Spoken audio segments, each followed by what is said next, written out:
মমেনাগো কুটনা বুড়ি জানত বড় জাদুগিরি আউলা কেসে পাগলে বেশে চলছে মদিনায়। হাসান মরে জহরেতে, হোসেন শহীদ কারবালায়, জয়নাল আবদিন বন্দি হলো এজিদেরই জেলখানায়। মাওরারি জিয়গরারি আর রারি সকিনা একগরেতে তিনজন রারি গো, ওরে রারি সোনার মদিনায়। জয়নাল আবদিন হইল গো বন্দি এজিদেরই জেলখানায়।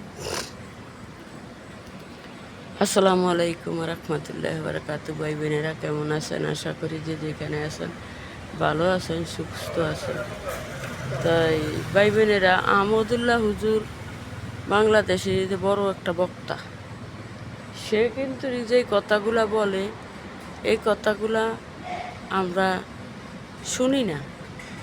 আজকালকার এমন একটা যোগ, বাপে মায়ে যদি মরিয়া যায়, বাপে বিয়া করে, এটা কোনো দোষও না, আর পোলাপাইনে কোনো আন্দোলনও করতে পারে না, বাপে ডাক থাকে। আর মায়ে যদি জোয়ান হইলে বিয়া বসে, তাহলে পোলাপাইনের কত সম্মান নষ্ট হয়।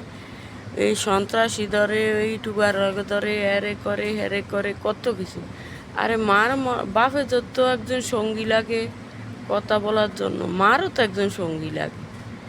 যাক, তোমরা মানো না, তুমগো শরম, কিন্তু তাই বলে মার সম্মান নষ্ট করিও না, মায়ও তোমাঙ্গ সম্মান নষ্ট করিও।